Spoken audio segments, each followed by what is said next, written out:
अस्सलाम वालेकुम दोस्तों, शारजा क्रिकेट स्टेडियम से आपको खुश आमदीद। जहां पर कल से ट्राई नेशन सीरीज का आगाज होगा, जिसमें पाकिस्तान अफगानिस्तान के मैच एक्चुअली में होगा। पाकिस्तान और अफगानिस्तान का मैच बहुत इंटरेस्टिंग है पाकिस्तानी क्रिकेट फैंस के लिए और पाकिस्तान क्रिकेट की असल ताकत को मापने के लिए एक्चुअली में, क्योंकि आगे से एशिया कप है और ये 7 मैचेस। वैसे तो मुझे लग रहा है कि यूएई के साथ भी पाकिस्तान के मैचेस जो हैं बड़े खास रहेंगे और कहने को वो एक एसोसिएट टीम है, मगर ये उनका होम ग्राउंड है। और ये भी एक दिलचस्प बात है कि ये होम ग्राउंड तीनों टीमों का है। अफगानिस्तान भी यहाँ पे ट्रेनिंग करती है, पाकिस्तान ने एक लंबे टाइम पीरियड यहाँ पे क्रिकेट खेली है और यूएई की टीम तो है ही यहाँ पे। सो ये तीनों के लिए होम ग्राउंड है और क्राउड भी ठीक ठाक किस्म का आएगा। मगर सवाल ये पैदा होता है कि पाकिस्तान वर्सेस अफगानिस्तान, अगर हम मैचेस का जायजा लें, ओवरऑल T20 7 खेले गए हैं, जिसमें से 4 में पाकिस्तान को जीत मिली है और 3 में अफगानिस्तान को जीत मिली है। और सबसे खास पॉइंट ये है कि जो पाकिस्तान ने 4 जीते हैं उनमें से भी एक वो है जहां पर इसी ग्राउंड के अंदर जब नसीम शाह ने छक्के लगाए थे 2 और पाकिस्तान मैच जीता था, और एक जीत वो भी है जो दुबई में आसिफ अली ने 4 छक्के लगाए थे क्रीम जन्नत को, तो वो जीते। मैं कहने का मतलब ये है, इवन के पहला मैच जो पाकिस्तान और अफगानिस्तान के बीच में 2013 में हुआ था, वो भी लास्ट बॉल के ऊपर हुआ था। सो टाइट मैचेस हमेशा होते रहे हैं पाकिस्तान वर्सेस अफगानिस्तान के। जहां पर जो लास्ट सीरीज खेली है 2023 के अंदर, वो अफगानिस्तान ने जीती थी 2-1 के साथ। दिलचस्प बात यह है कि उस सीरीज में 4 पाकिस्तानी क्रिकेटर्स का डेब्यू हुआ था। उसमें एक साइम अयूब है, एहसानुल्लाह है, जमान खान है और एक चौथे बॉलर का ज़ेन नाम आ जाएगा, मगर और तैयब ताहिर थे। चार थे। इनमें से सिर्फ एक साइम अयूब है जो पाकिस्तान टीम के साथ जुड़े हैं, बाकी कोई भी नहीं है। बाकी लापता हैं, तलाशे गुमशुदा है, या जो भी आप समझ लीजिए वहां पर हैं।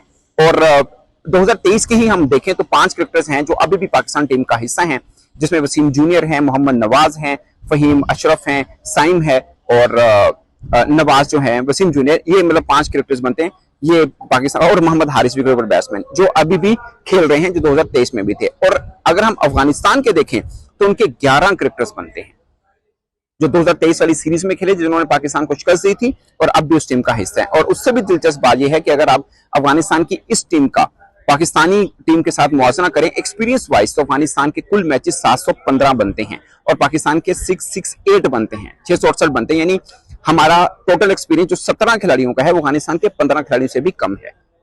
अब उन्होंने एक चेंज किया, नवीन की जगह पे अब्दुल्ला को लेके आए हैं और 2 डेब्यूटेंट भी इसके अंदर शामिल हैं, जिसमें अलग जनफर अगरचे वनडे खेले हुए हैं यहाँ पे, मगर T20 का उनका डेब्यूटेंट होगा और दूसरा फास्ट बॉलर जो अब्दुल्ला को वो लेके आए हैं। सो 2 अभी डेब्यूटेंट हैं, उसके बावजूद 715 का एक्सपीरियंस बनता है उनके मैचेस का। और पाकिस्तान ने यहाँ पर अगर आप शारजा की बात करें तो 9 मैचेस खेले, जिसमें से पाकिस्तान को 6 में जीत मिली है, मगर 6 जीत में उसमें 2 हम यहाँ पे अफगानिस्तान को भी हमने हरा रखा हुआ है और उसके अलावा हमने हांगकांग को हराया हुआ है, हमने स्कॉटलैंड को हराया हुआ है और न्यूजीलैंड को हमने हराया हुआ है। हम इंग्लैंड से भी यहाँ पे मैच हारे हुए हैं और अफगानिस्तान से भी यहाँ पे मैच हारे हुए हैं, मगर ओवरऑल 9 में से 6 जीत पाकिस्तान के नाम जरूर यहाँ पे बनी हुई है।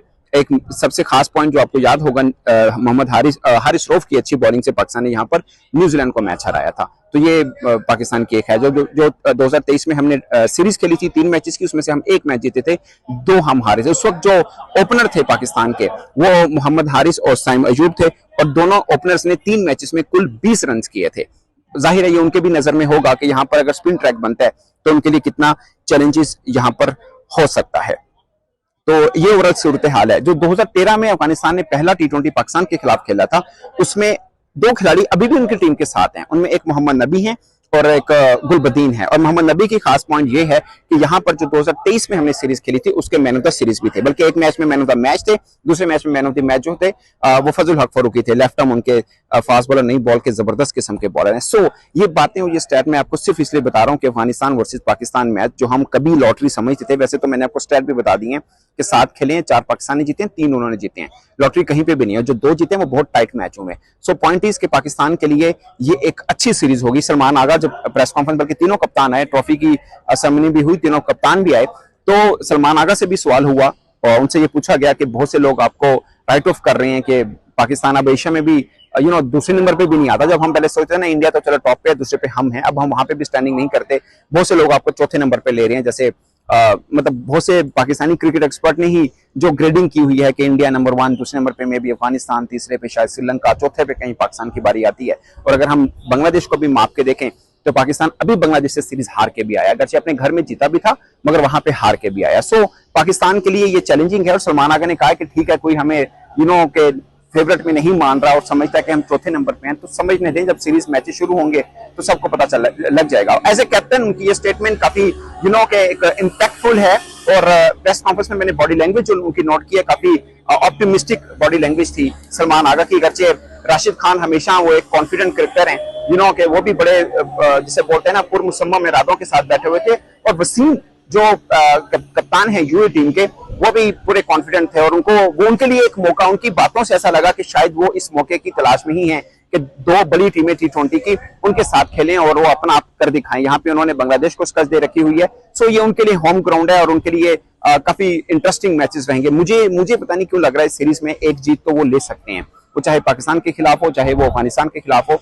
इन मैचेस के अंदर शायद एक जीत उनको लेना जरूरी भी है। बाकी पाकिस्तान वर्सेस अफगानिस्तान का जो मैच है वो कांटे का है। मुझे लगता है अगर थोड़ा सा एज हम किसी को दें तो शायद अफगानिस्तान को मिलेगा, क्योंकि यहाँ पे उनके स्पिनर्स हमेशा जादू करते हैं। हाँ, अगर बैटिंग ट्रैक बन जाता है और फ्लड लाइट्स के अंदर यहाँ पे अगर ड्यू फैक्टर आ जाता है तो फिर सेकंड बैटिंग को बहुत एज मिलेगा। तो कल का मैच ये भी एक गवाही देगा कि यहाँ पे ड्यू फैक्टर है या नहीं है, क्योंकि अगर ड्यू फैक्टर आ जाता है तो मैच इन कंडीशंस में यूएई के अंदर हमने देखा है, जब ड्यू फैक्टर आता है तो एक तरह से बहुत बड़ा एडवांटेज मिल जाता है उस टीम को जो पहले बल्लेबाजी कर लेती है, जो टॉस जीता है, आप सिंपल ये समझ लीजिए, सॉरी जो पहले बॉलिंग कर लेती है उसको एडवांटेज मिल जाता है। सो ये भी देखना है कि यहाँ पे ड्यू फैक्टर किस तरह का था, बट अगर इवन अपॉर्चुनिटी हुई तो शायद उनके स्पिनर का जादू पाकिस्तानी स्पिनर्स की निस्बत थोड़ा बेहतर है, उनके बल्लेबाज भी जो है वो स्पिनर्स को थोड़ा बेहतर खेलते हैं। हमारे लिए हमें देखना है कि इस कंडीशन में जहां स्पिनर्स को अच्छा खासा मिल जाता है वहां पे सुफियान मुकीम क्या करते हैं, अबरार अगर दोनों खेलते हैं तो क्या होता है, या फिर हो सकता है पाकिस्तान मोहम्मद नवाज के साथ के जाए दूसरे स्पिन के ऑप्शन के तौर पर और ऑलराउंडर के तौर पर। तो ये पाकिस्तान का प्लेइंग 11 डिसाइड करना पड़ेगा पाकिस्तान टीम मैनेजमेंट को कि वो क्या करती है यहाँ पे, बट पाकिस्तानी स्पिनर्स के लिए चैलेंज रहेगा कि अफगानी बैटर्स को वो किस तरह से यहाँ पर तंग कर सकते हैं। सो मेरे ख्याल में 49-51 वाली सिचुएशन है, और मैं 51 अफगानिस्तान को सिर्फ इसलिए दे रहा हूँ कि उनकी कंडीशन बहुत सूट करती है उनको, शायद किसी भी बड़ी टीम को यहाँ पे वो हरा सकते हैं, मगर आसानी से नहीं। मैच होगा, तगड़ा होगा। इस पर आप अपनी राय दोस्तों कमेंट के सूत्र में जरूर बताएगा। मेरी तरफ से इतना, इजाजत दीजिए, अल्लाह हाफिज।